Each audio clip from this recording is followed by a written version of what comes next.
안녕하세요. 금나치마입니다.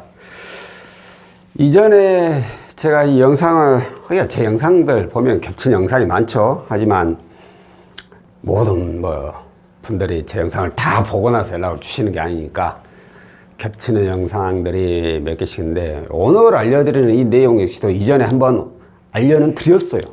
하지만 아직도 지금 전화가 와서 문의를 할 때 보면 이런 내용에 대해서 전혀 모르고 계신 분들이 많이 계신 것 같아서 다시 한번 또 알려드리려고 하는데, 바로 대위변제 이력이란 겁니다.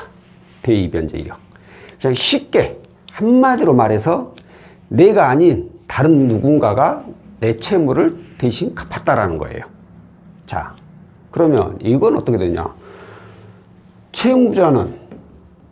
채무자가 곧 나 본인인데, 이걸 다른 누군가가 변제를 했어요. 가족이 될 수도 있고, 아니면 지인, 아니면 정부 지원금, 정부 지원으로 이렇게 해서 대신 갚는데, 이게 어떤 얘기냐면, 가족이나 지인, 이렇게 솔직히 지인은 거의 없는 거고 가족이 갚는 경우가 있어요. 내가 대출을 받았어. 내가 이걸 갚을 여력이 없어. 그래서 어쩔 수 없이 부모님이 대신 갚아줬어. 자, 그러면 대위변제 이력이냐? 아니요, 그러진 않아요. 내가 갚든 내 부모가 갚든 갚는 건 똑같아요. 그렇기 때문에 대위변제 이력이 아닌데, 여기서 대위변제 이력으로 가려면 어떻게 되냐? 이 갚아준 가족이 해당 금융사에다가 얘기를 하는 겁니다. 내가 이번만큼은 상환을 갚아주지만, 만에 하나 또 우리 애한테 돈을 빌려줬다가 또 우리 애가 못 갚는 경우가 발생되면 그건 당신들 탓이다. 갚아주지도 않겠지만 그건 당신들 탓이다 라고 으름장을 주는 거예요. 경고를 주는 거예요. 그러면 해당 금융사에서 자체적으로 대위변제 이력으로 넣어버립니다. 그러면 이분이 해당 그 금융사에 다시 나 대출 좀 해주세요 라고 하면은, 이분은 전산에 대위변제, 부모면 부모 대위변제 이력이 있다고 해서 대출을 안 해줍니다. 그리고 가장 많이 대위변제 이력이 남는 게 바로 이 정부 지원 상품인데, 이 중에서도 이제 개인 회생 또는 신용 회복 등 그리고 또 개인 파산도 있죠. 개인 파산, 이런 거죠. 자, 이런 건 정부에서 지원해 주는 거죠. 개인 회생, 신용 회복, 이건 내가 안 갚는 게 아니에요. 갚아 나가는 거예요. 그냥 신청했다고 내 채무가 딱 없으냐, 그건 아니잖아요. 내가 5년이면 5년, 3년, 아니면 신용 회복이면 10년, 이렇게 기간 동안 갚아 나가는 거예요. 근데 이제 이게 있죠. 탕감을 해주잖아요. 탕감. 여기도 마찬가지고 탕감. 신용회복은 탕감이 별로 없지만 개인 회생의 경우에는 탕감을 많이 해주죠. 예를 들어서 3년 계약으로, 그러니까 개인 회생이 3년 기간이다. 그럼 3년 동안 내가 내 최저 생계비 빼고 나머지만 계속 갚아나가. 3년 동안 납입만 하면 돼. 그리고 3년 끝나면 개인 회생이 딱 끝나잖아요. 그러면 3년 동안 내가 납입했어도 내 채무를 다 갚을 수 있는 돈은 안 될 거예요. 하지만 그 남는 못 갚은 돈은 정부에서, 법원에서 탕감을 해주는 거예요. 이제 너 앞으로 안 갚아도 돼. 정상적으로 사회생활 해. 하고 이 탕감을 해주는데, 중요한 게 이거예요. 탕감을 해준다고 해서 내 그 기록이 삭제가 되지는 않는다는 거죠.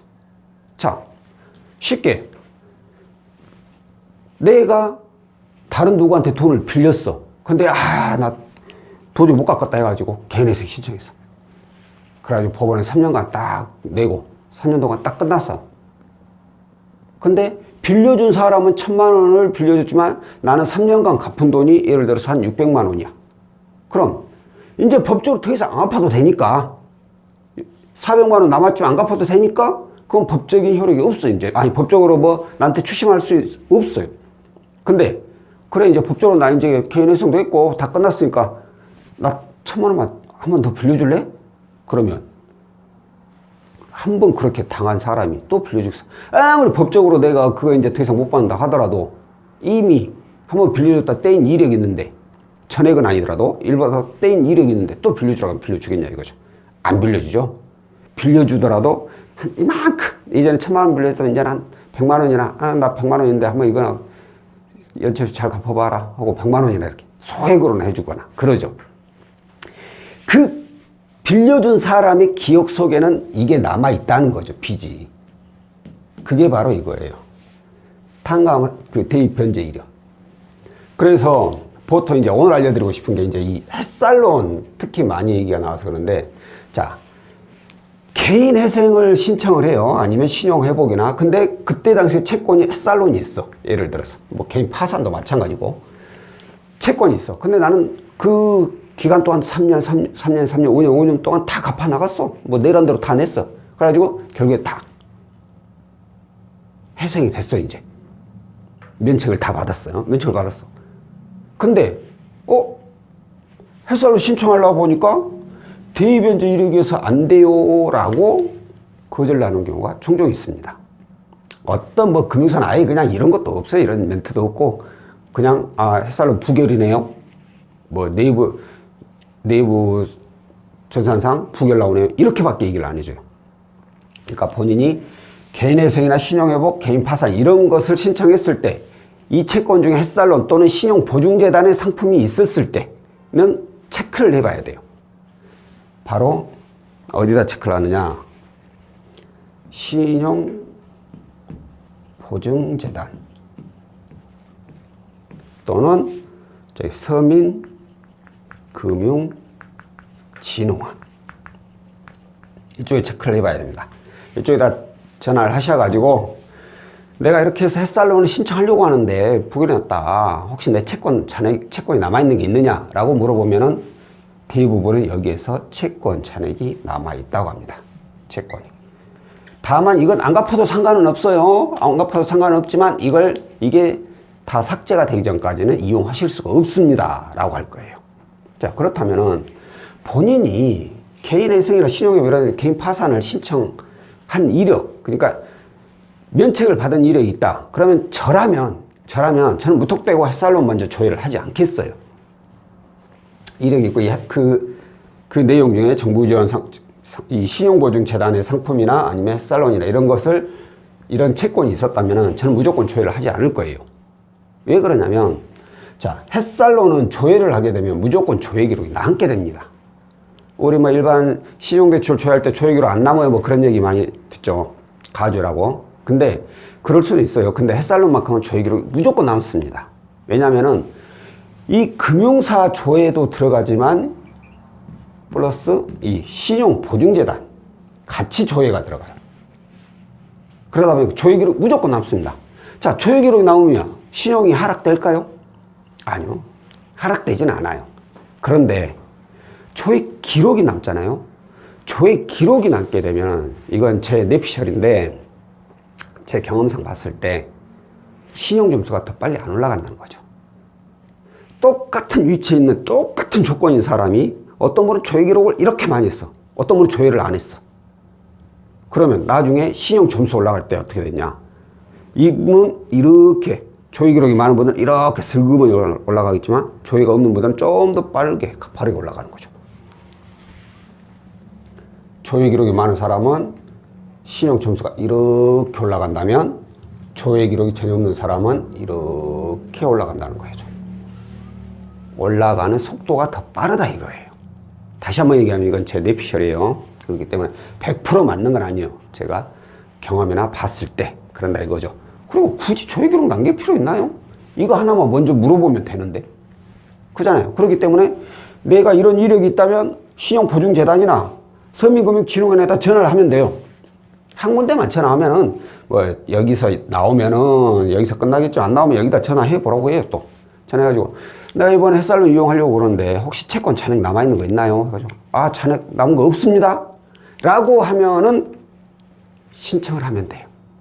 근데 채권 잔액이 뭐 몇백만 원 얼마 남아 있습니다. 아니면 소액 뭐 몇십만 원이나 남아 있습니다. 그러면 그걸 상환을 해야만이 이용을 하실 수가 있어요. 그러니까 내가 먼저 전화를 해가지고 확인을 해보니까 햇살론, 이거 채권 잔액이 한 200만 원 남았어. 200만 원? 근데 햇살론은 보통 그래서 1000만 원 이쪽 저쪽으로 나오잖아요. 그럼 내가 쓰고자 하는 금액이 뭐 한 200만 원 정도 이거 상환하고 나머지 금액 써도 내가 충분할 것 같아. 그러면 200만 원은 주변에서 융통을 해버리는 게 좋죠. 뭐 대출 나오면 다른 데서 대출 나오면 대출 받아가지고 그걸 갚아버리면 되고, 그래가지고 뭐 이자 좀 높은 거라도 고금리라고 하더라도 일단 상환하고 햇살론 받았어. 고금리 대출 갚아버리면 며칠 쓰는 거밖에 안 되니까 거기에 지출되는 이자는 얼마 안 되잖아요. 차라리 그렇게 해서 햇살론을 한번 이용을 해보시는 것도 나쁘지는 않습니다. 자, 오늘은 과거 개인회생이나 신용회복, 개인 파산 등의 정부 지원 상품을 이용했을 경우에 대입연재 이력을 확인하는 그 방법과 만약에 채권이 남아있다면 그걸 상환을 하고 나서 다시 햇살론을 이용을 해야 된다라는 그런 내용에 대해서 안내를 해드렸고요. 다음번에는 또 다른 내용으로 찾아뵙도록 하겠습니다. 고맙습니다.